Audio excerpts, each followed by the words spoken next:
Somewhere in a cave in Spain, 430,000 years ago, a group of early humans carried a body down into the darkness, not to hide it, not because they had to. They carried it 500 feet underground, through narrow passages, in total blackness, lit only by torches, and they laid it at the bottom of a 43-foot vertical shaft. Then they dropped a single object in after it, a hand axe made of pink quartzite, a material that doesn't exist anywhere near that cave. Someone had carried that stone from miles away, specifically to leave it with the dead. This happened before Homo sapiens even existed, before language as we know it, before anything we'd recognize as religion, and it raises a question that gets stranger the longer you sit with it. What were they actually doing down there in the dark? For most of human history, death wasn't something you experienced once or twice. It was constant. Anthropologists estimate that in hunter-gatherer societies, nearly half of all children died before adulthood. Childbirth killed mothers at rates modern medicine can barely imagine. A hunt could kill you. An infection from a small cut could kill you. Your ancestors weren't just aware of death. They lived inside it, saw it constantly, and somehow still had to figure out what to do with a body and what to do with the grief that came after. The cave in Spain, called Cima de los Huesos, the pit of bones, is one of the oldest possible examples of something we'd recognize as ritual. Over 28 individuals were found down there, deliberately deposited over what appears to be generations. Researchers, including paleoanthropologist Juan Luis Arzuaga, who led the excavation for decades, have argued this wasn't just disposal. Disposal doesn't require carrying a body 500 feet through darkness or bringing a symbolic object from miles away. Something else was happening.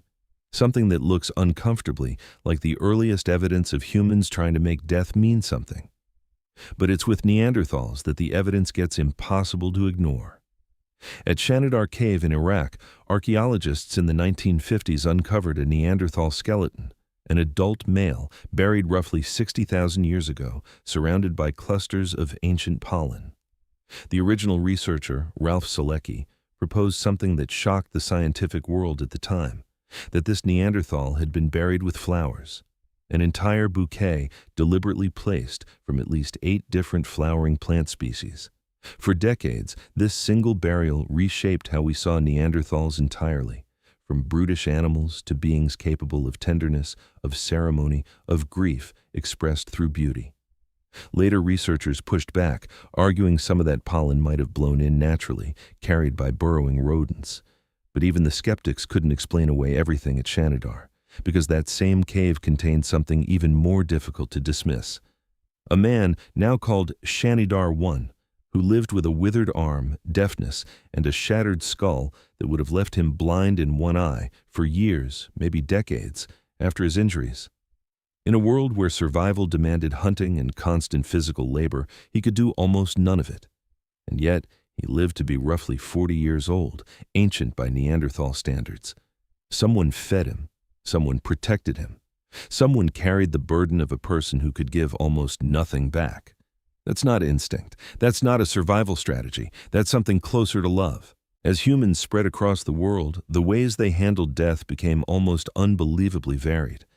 In parts of ancient China, the dead were sometimes buried with elaborate feasts, meant to be eaten in the next life, the same care given to a funeral as to a wedding. Among certain indigenous groups in North America, some nations practiced what's called a second burial, where a body was first left to decompose naturally on a raised platform, and then months or years later, the bones were gathered, cleaned by hand, and given a final permanent burial, as though grief itself needed 2 separate ceremonies to finish its work. In parts of the ancient Andes, some cultures didn't bury their dead at all in the way we'd expect. They mummified them and kept them, not hidden away, but present. Ancestors were dressed, seated, sometimes even brought out for important community decisions, consulted, in a sense, as though death hadn't fully ended their role in the family. And then, there's Göbekli Tepe in modern-day Turkey, a site so old it predates Stonehenge by roughly 6,000 years, predates the invention of writing, predates even agriculture, built around 9,600 BC by hunter-gatherers who, as far as we know, had no permanent settlements, no cities, no domesticated crops. and yet they built massive carved stone pillars, arranged in circles, some over 16 feet tall, weighing up to 10 tons. For decades, archaeologists assumed complex monuments like this required agriculture first, that you needed a stable food surplus before you could spare the labor for something like religion. Göbekli Tepe flipped that assumption. Some researchers now argue it was built specifically as a gathering place tied to death and ancestor worship, and that the need to honor the dead, to build something permanent in the face of something permanent, might have been one of the very forces that pushed nomadic humans towards settling down in the first place. Not farming. Grief. Which brings up something worth sitting with. Every single one of these practices, the pink quartzite axe, the flowers at Shanidar, the second burials, the seated mummies, the massive stone pillars, required enormous effort. None of it was necessary for physical survival. A body can simply be left behind. That's the efficient choice, the one that costs nothing. And yet, again and again, across tens of thousands of years, completely disconnected cultures, separated by oceans and continents and thousands of generations, arrived at the same basic conclusion. That death demanded a response, that a person couldn't just become nothing. There had to be a ritual, an object, a story, something that pushed back against the unbearable simplicity of a body just stopping.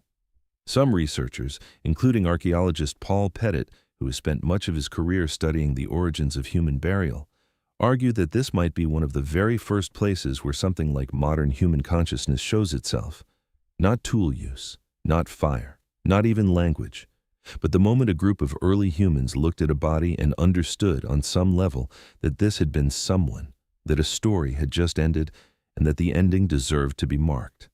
That single act, treating the absence of a person as something worth responding to, might be one of the oldest fingerprints of what it actually means to be human. And in a strange way, we haven't moved as far from that pink quartzite hand axe as we might think. We still leave flowers on graves. We still hold funerals we can't fully afford.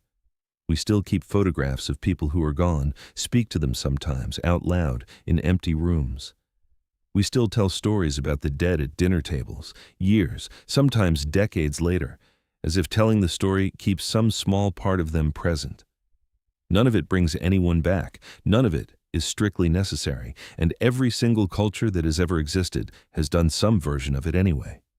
So maybe that's the answer to what they were doing in that cave, 430,000 years ago, carrying a body through the dark, carrying a stone from somewhere far away, just to leave it behind with someone they'd lost. They weren't performing a ritual because they understood death. They were performing a ritual because they didn't. Because something in them refused to let a person simply disappear without a word, without an object, without someone willing to walk into the dark and stay there for a moment, just to say, in the only language they had, "You mattered, and I'm not ready to let that end here."